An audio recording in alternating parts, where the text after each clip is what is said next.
주시는 하나님의 말씀은 신약의 마태복음 5장입니다. 마태복음 5장 4절 말씀 한 절만 같이 읽겠습니다.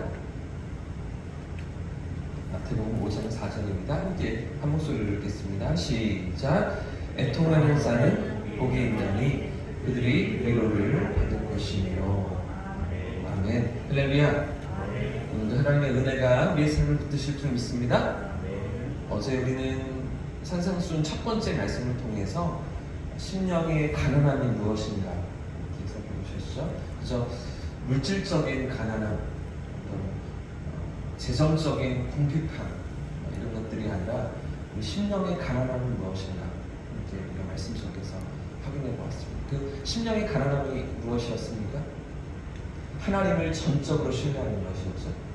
우리 영혼의 상태를, 내 죄의 문제를 인식하고 내 실체가 무엇인지를 고백하면서 하나님을 전적으로 신뢰하는 것을 심령의 가난함이라고 어제 주님이 말씀하셨고, 그런 삶이 복되다라고 가르쳐 주셨는데, 그리고 이어지는 두 번째 산상수훈은 애통함.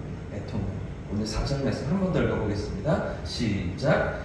애통하는 자는 그들이 위로를 받을 것이며. 네. 여러분 잘 아시는, 아이들 부르는 크리스마스 캐롤 중에 이런 노래가 있잖아요. 울면 안 돼. 울면 안 돼. 산타 할아버지는 누구에게 선물 안 주세요? 우는 아이들에게 선물 안 주시는데, 그런데 보통 사람들은 그래서 어떻게 생각합니까? 이 애통하는 일이 바람직하지 않다고 생각하잖아요. 애통하는 우는 일은 사실은 우리의 삶에 없었으면 좋겠다라고 생각하면서 살아가는 그런 일들 아니겠습니까?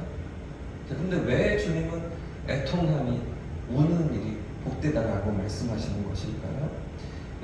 도대체 우는 자가 복되다라고 하시는 말씀의 의미가 무엇입니까? 우리가 늘 살아가면서 이렇게 울고 속상하고 어려움을 당하고 그런 일들이 왜 복되다라고 주님 말씀하시는 것일까요? 여러분, 우리가 울게 될 때 보통 어떤 일 때문에 울게 됩니까? 우리가 애통해야 한다, 운다 그러면 보통 일이 아닌 거죠. 우리 삶에 어떤 큰 걱정거리나 염려나 두려움이나 문제가 찾아올 때 그때 울게 되고 애통이 나지 않으시는가요? 정말 속상한 일을 만났을 때 그때 울게 되는 거잖아요.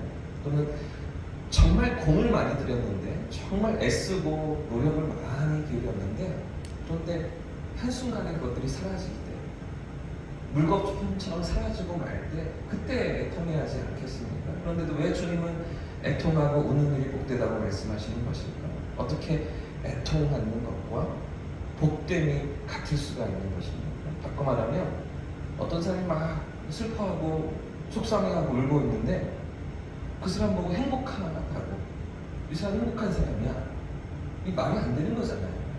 등식이 성립이 안 되는 거잖아요.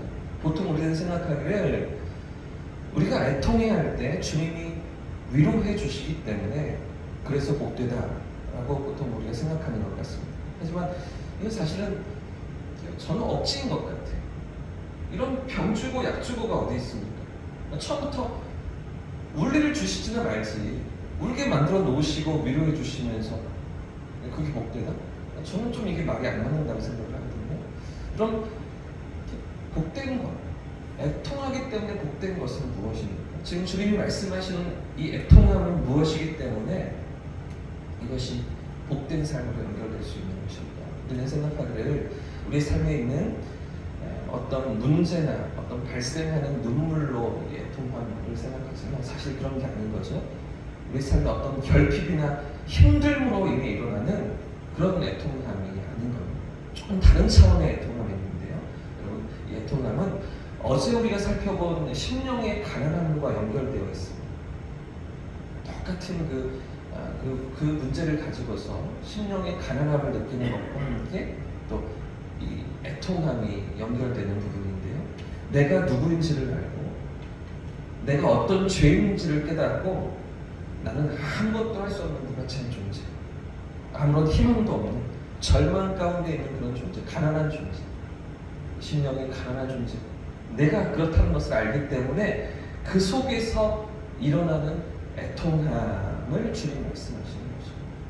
그러니까 내 죄의 문제를 끌어안고 그 앞에서 씨름하며 내가 어찌할 수 없다는 것을 고백하면서 애통하는 그런 삶을 복되다라고 주님 말씀하시는 것이죠. 그래서 여러분, 사도 바울이 로마서 7장에서 뭐라고 말해주고 있습니까? 그렇게 자신의 전 삶을 하나님 앞에 내어드리면서 십자가와 복음을 전하기 위해 자신의 모든 것을 내어드리면서도, 하지만 자신의 그런 내면에 날마다 어떤 시름이, 어떤 싸움이 있다고 고백합니까? 오라 나는 공고한 사람이다.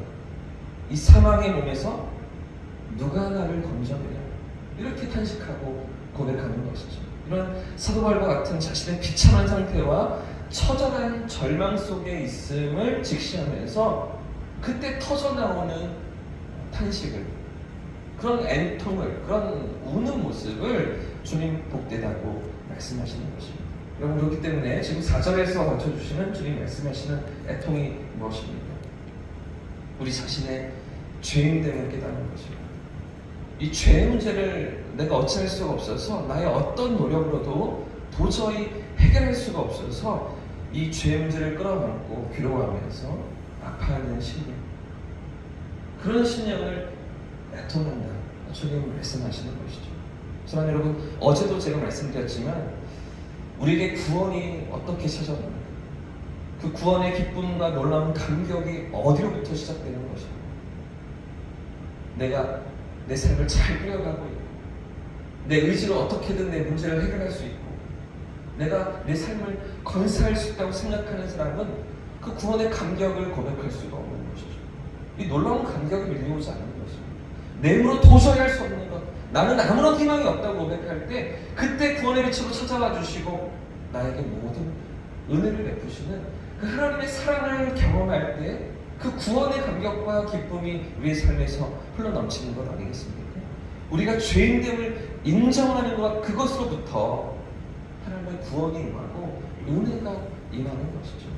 우리가 본질상 죄의 저주 아래 놓여 있다는, 어찌할 수 없는 심판의 자리에 있다는 것을 깨닫고 직면하게 될 때, 그때 하나님의 은혜가 시작되는 것입니다. 그래서 그 죄의 문제를 끌어안고서 어디로 나아가게 됩니까? 십자가 앞으로 나아가는 것이죠. 그 하나님의 은혜 앞에 나아가는 것입니다. 십자가 앞으로 나아가 내 짐을 내려놓는 그런 인생의 기회다, 주님 말씀해 주시는 것입니다. 사랑하는 여러분, 오늘도 이런 하나님의 은혜를 붙들고 살아가시는 저와 성도님들 되시길 축복합니다. 십자가를 바라보며 살아가는 이 한 달 되시기를 축복합니다. 내 힘으로 살아가는 것이 아니라 오늘도 나를 붙드시고 도우시며 인도해 가시는 하나님의 사랑 안에 있음을 고백하면서, 하나님, 나는 아무것도 아닙니다. 하나님, 내 힘으로 아무것도 할 수 없습니다. 우리 안에 있는 연약함과 죄의 쓴뿌리와 모든 더러운 것들을 감추지 않고 십자가 앞에 내려놓으면서 애통하는 심령으로 나아가는데, 그런 삶의 자리에 가까이 찾아와 주시고 우리를 붙들어 주시는 주님의 사랑을 깊이 경험하는 오늘 이 새벽 되시기를 주님의 이름으로 축복합니다. 함께 찬양하고 기도하겠습니다. 찬송가